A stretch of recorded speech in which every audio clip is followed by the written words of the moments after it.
Have you ever looked at your bank account at the end of the month and thought, where did it all go? I did. For years. I worked hard, earned a decent income, and still felt broke. Not homeless broke, but silently drowning in a sea of almost enough saved, almost enough to invest, almost enough to breathe.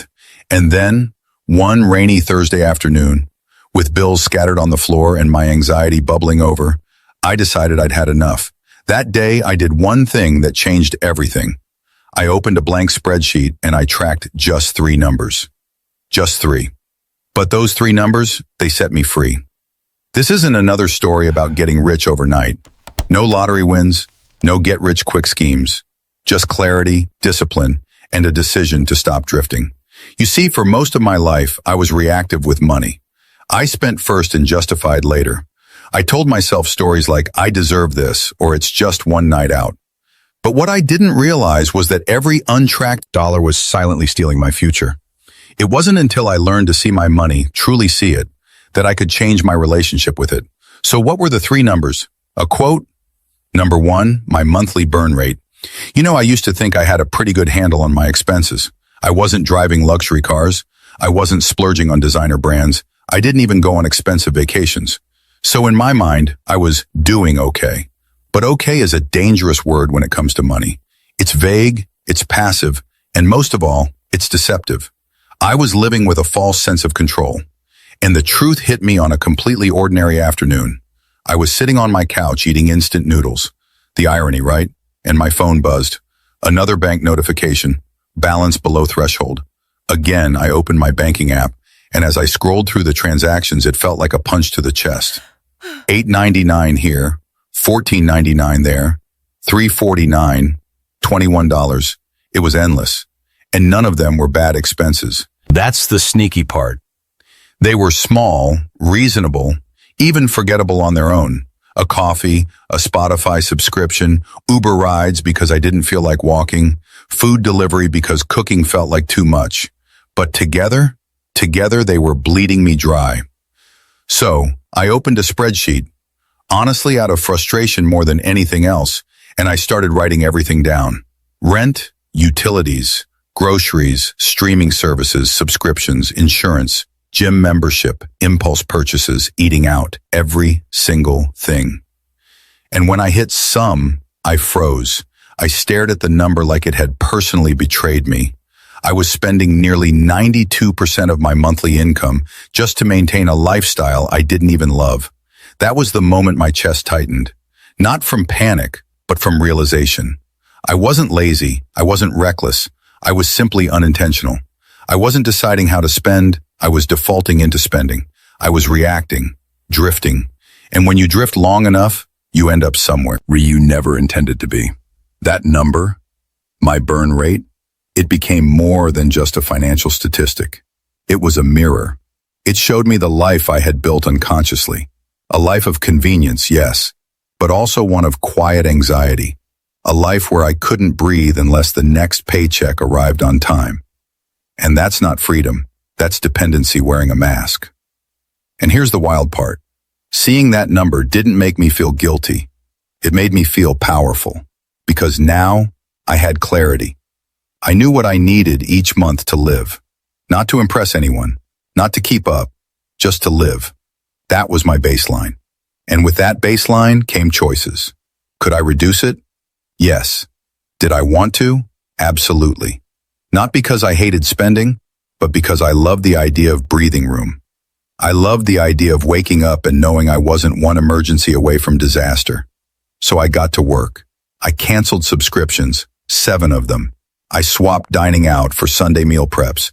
I started walking more, biking more, negotiated my internet bill, and yes, you can do that. I sold 2 old gadgets I never used. I paused my gym membership and found a free community class in the park. I was ruthless, but not in a punishing way, in a purposeful way, because every dollar I didn't spend became a brick in the foundation of my future freedom. And that mindset shift changed everything. You see, when you don't know your burn rate, you're living in the dark. You're guessing. You're hoping. And hope is not a strategy. But once you shine a light on it, once you know, you become the architect of your life.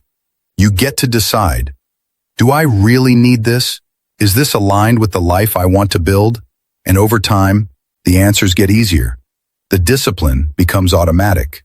The sacrifices feel less like pain and more like power. Because every time you say no to something you don't need, you're saying yes to something bigger, your peace of mind, your goals, your future. And let's be clear, this isn't about becoming a minimalist monk. It's about becoming aware. If you want the $5 coffee every morning and it brings you joy, great. But make sure it's a choice, not a habit by default. That's what the burn rate taught me. It wasn't about depriving myself. It was about choosing myself. And here's something nobody tells you. The moment you start tracking your money starts behaving differently. It's like a rebellious teenager who finally realizes someone's paying attention. You start spending with intention. You start saving with energy. You start feeling not poorer, but richer. Because you're in control. And that sense of control, that's the first real taste of financial freedom. That spreadsheet, that boring, unsexy, color-coded spreadsheet, it became my anchor. It showed me my reality, yes, but it also showed me my possibility. And it made every future decision simpler. Should I take this job offer? Does it cover my burn rate and move me closer to my goals? Can I take this vacation? Yes, because I've planned for it, not because I want to escape my reality. Can I start a business? Absolutely, because I know how long my savings can support me. And that's the beauty of knowing your burn rate. It gives you leverage. It gives you a buffer. It gives you time. And time, my friend, is the real currency of freedom. So if you're watching this, if you've ever felt like your money disappears the moment it arrives, I challenge you, today, not tomorrow, to sit down and calculate your monthly burn rate. Don't guess. Don't round down. Be brutally honest. Let it punch you in the gut. And then let it wake you up. Because clarity is the beginning of every transformation. And once you have that, you'll never go back to drifting. You'll be steering. You'll be designing. You'll be choosing. And that's how freedom starts. Not with more money, but with more awareness. Track that one number, see it, own it, and watch how everything begins to change. Number 2, my income from all sources. You know what's funny? For the longest time, I used to think my salary was my income. Just that one number on the paycheck, after taxes, minus all the stuff taken out before I even touched it. That was what I called income. And I built my entire lifestyle around it. I planned based on that number, worried based on that number, celebrated based on that number. But here's the thing. A salary is just one stream, and often the most fragile one. It can disappear overnight. Ask anyone who's been laid off, downsized, replaced, or simply let go. And yet, we tie our self-worth and our security to this one lonely number. But everything changed the day I asked myself one question. What if income wasn't just about where I work, but about what I create? That question cracked something open in me. So I did the same thing I did with my burn rate. I opened up a spreadsheet. But this time, instead of looking at what was going out, I looked at what was coming in. I wrote down my full-time salary, of course. But then I started digging deeper. What else had brought in even a single dollar this year? And suddenly, little things came to light. I remembered that freelance article I wrote 6 months ago for $75. I remembered the time I helped my cousin's friend design a resume for $50. I remembered the $120 I made selling old textbooks online. And then it hit me. I wasn't broke. I was unaware. There were seeds of income all around me. Tiny, yes. Inconsistent, yes. But real. And just like that, my relationship with income shifted. It went from passive to proactive. I stopped asking, how much do I make? And started asking, what else can I make? And suddenly the world opened up.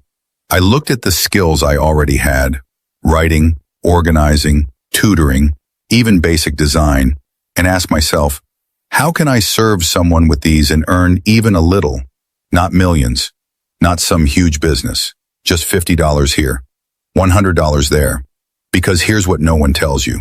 Income is not just about the amount, it's about the mindset. When you realize you have control, even over small amounts, you start to feel powerful. You stop seeing yourself as a victim of the economy or your employer or the job market. You become a builder. And those $100 wins, They do something magical. They shift your identity. You start thinking of yourself as a creator of income, not just a receiver. And that identity is the gateway to freedom. I'll never forget the first month I made an extra $500 on the side. It wasn't glamorous. I tutored a high school kid in English for 10 hours, but that $500, it changed the game. Because it meant I now had a second engine. It meant I could pay off debt faster, build savings quicker, and most importantly, reduce my dependence on one job.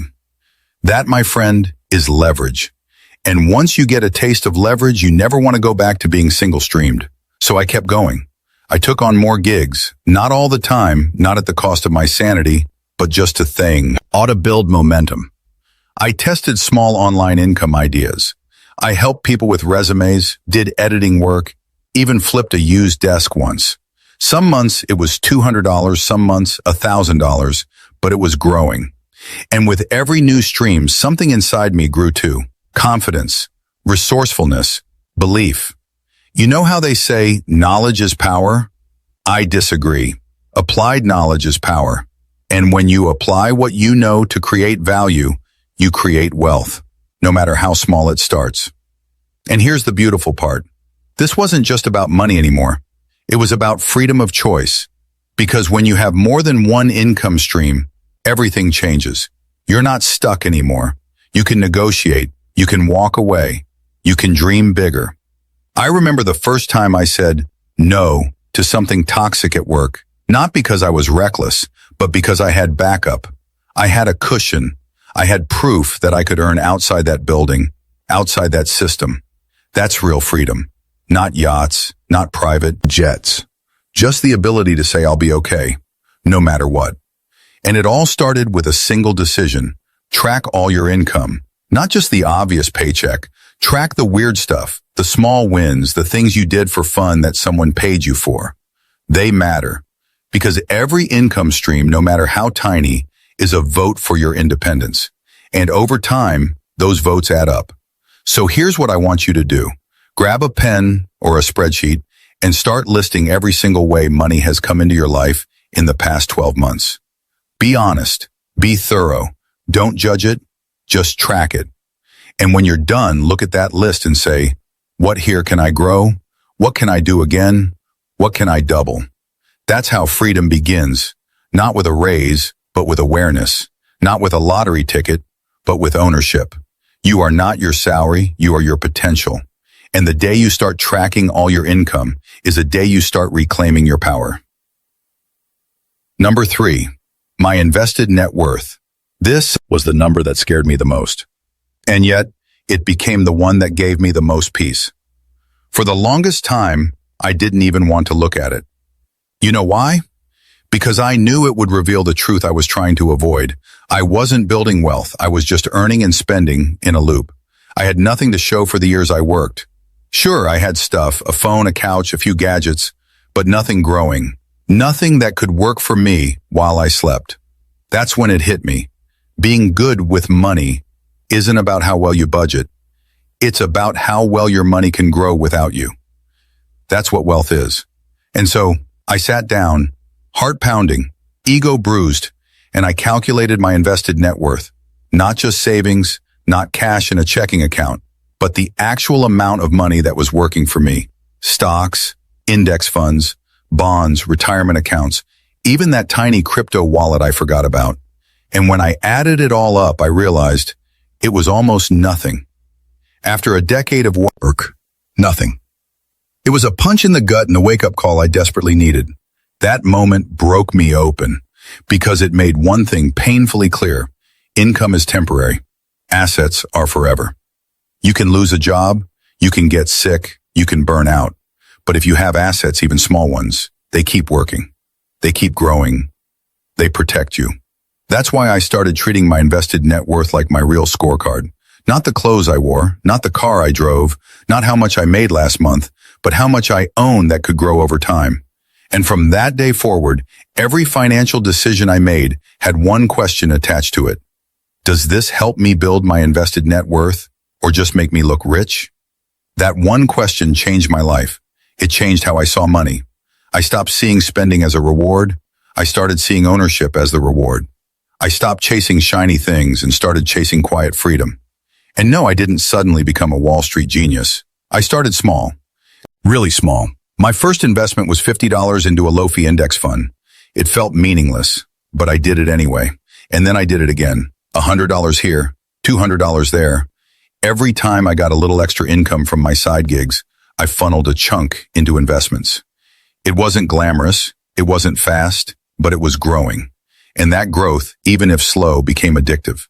I'd check my investment account and see $1.40 in dividends. Laughably small, I know. But you know what it felt like? Proof. Proof that my money could make money. Proof that I wasn't trapped forever in the cycle of earn, spend, repeat. And over time, something beautiful happened. My mindset flipped. I started seeing every dollar not as something to spend, but as something to deploy, to plant, to build. That $10 wasn't just $10 anymore. It was a seed, a tiny soldier in my army of freedom. And that's when I realized you don't need a six-figure income to build wealth. You need six-figure habits. You need consistency, patience, and a long view. Because the truth is, most people don't become financially free by winning big. They become free by accumulating small wins relentlessly, by playing the long game, by letting compound interest do its quiet, miraculous work. So I made a rule. Every month, no matter what, a portion of my income, even if small, goes toward investments. No excuses. No, I'll do it next month. It's not negotiable. Because investing isn't just a money move, it's a self-respect move. It's a declaration that your future matters, that you believe in your own longevity. And here's the magic. Once I started tracking my invested net worth, I cared about it. I checked in on it. I adjusted it. I protected it. It became this living, breathing metric of my progress. And even though the number was small at first, it gave me the most powerful feeling in the world, momentum. You know what momentum feels like? Like dignity, like security, like walking into your future with a little less fear and a whole lot more choice. That's what this number gave me.